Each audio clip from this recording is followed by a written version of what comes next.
This episode of Film Riot's brought to you by Domain.com.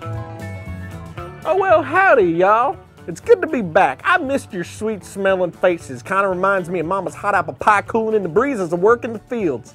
And though some of you have expressed concern that this here show is going to change ever since we moved from Florida to Texas, I'm here to reassure you that ain't going to change one bit. Not one bit. Yeah!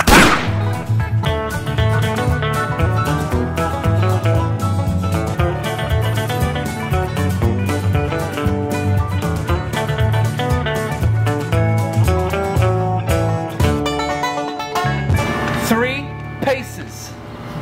1, 2, 3. Welcome to Film Riot, the show that takes mystery out of the effects and techniques to some of your favorite Hollywood films. I'm your host, who now resides in Texas, Ryan Conley. And it's been a long break, kids, but I'm very happy to finally be back. The trip was long and taxing, and I am extremely glad that it's over. And if you ever moved, you know exactly what I'm talking about, how much of a pain it is. Starting with the packing. It seems like you did a lot off the bat, but then you turn around and see how much you have left to do and you feel like you haven't done anything.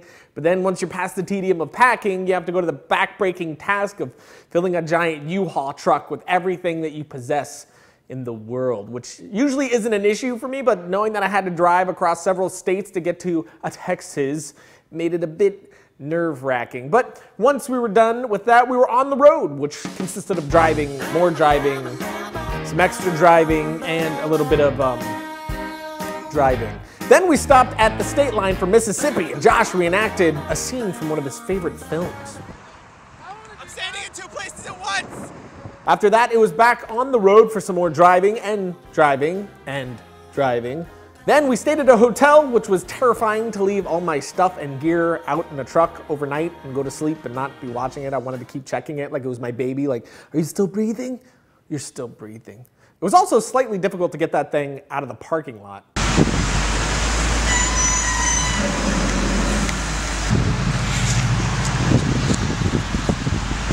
But then some more driving, a stop at the Louisiana state line, some more driving, and then we arrived at good old Texas.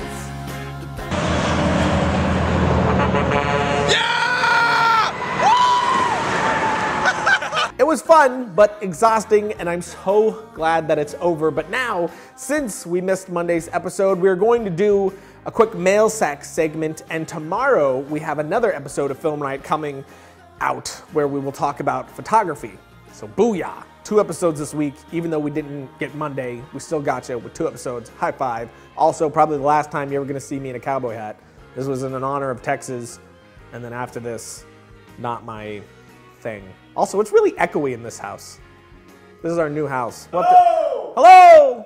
We'll have to show them the house at some point. Anyway, mail sack.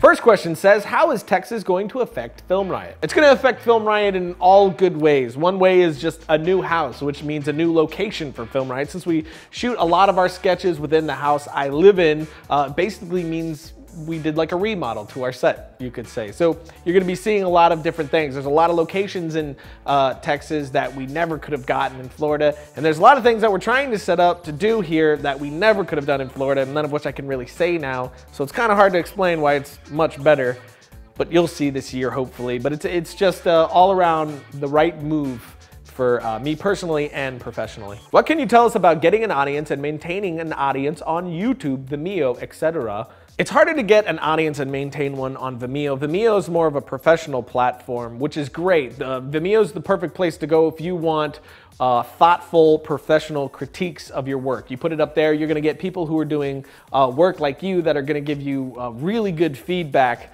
not just like the flame and hate that you'll get on YouTube. YouTube, you get really great comments too. But more often than not, you're not going to get the level of feedback that you will on Vimeo. But if you just want an audience to entertain, YouTube is definitely the way to go. And the way to get your audience is just start making videos, start doing it consistently, you know, maybe one a week on a certain day and make good stuff. You make good stuff, people are going to start seeing it, they're going to start passing it around, and just stay consistent so people know, you know, my videos come out on Thursday. So people know, oh, come check on Thursday. And after a while, you're going to gain a really loyal fan base if you're putting out really good stuff. What do you love about directing the most? That's kind of a hard thing to explain, but I guess I could explain it like this. Sometimes things in life will strike you funny, a moment, something that somebody did, said, and nobody else really gets why it's so funny to you. Well, as a director, I can take these moments and get you to see through my eyes of why this thing is so funny. I can explain it to you. If something scares me and you don't understand why I'm afraid of it, I can now take that and through story and acting and what I do with the camera and music, I can make you feel what I feel. I can make you look through my eyes. So you're now seeing the world as I see it.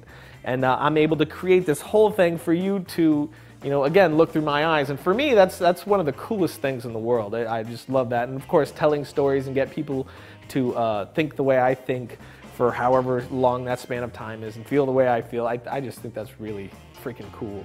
Ryan, what is a great retro sci-fi boy's name for my wives and my baby-to-be? So you're having a baby, you want me to help you name it a retro sci-fi name? I respect that. I'm going to assume it's a boy. Dude, the question said it was a boy. And with that in mind, you got Star Trek, you got Star Wars, you got Darth Vader, Darth Maul, you got Darth, Anakin Skywalker, Captain Kirk, Captain James T. Kirk. Name it Laser Penis. I think that works. If you don't like that, you could always go with Darth Anakirk. I like that. Darth Anakirk? Yeah. So there you go. Two options, Laser Penis or Darth Anakirk. Do you prefer digital or 35mm film? All right.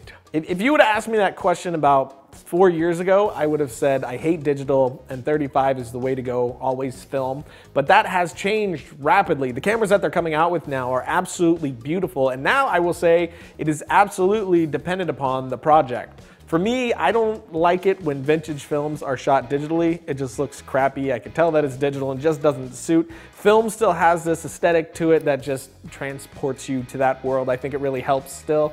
But digital is really catching up, and I think film, unfortunately, is gonna be dead sooner or later. I think, you know, people will still shoot on it, you know, retro-wise. I mean, we still have vinyls today, for Pete's sake. I love them. I said for Pete's sake. Who says that?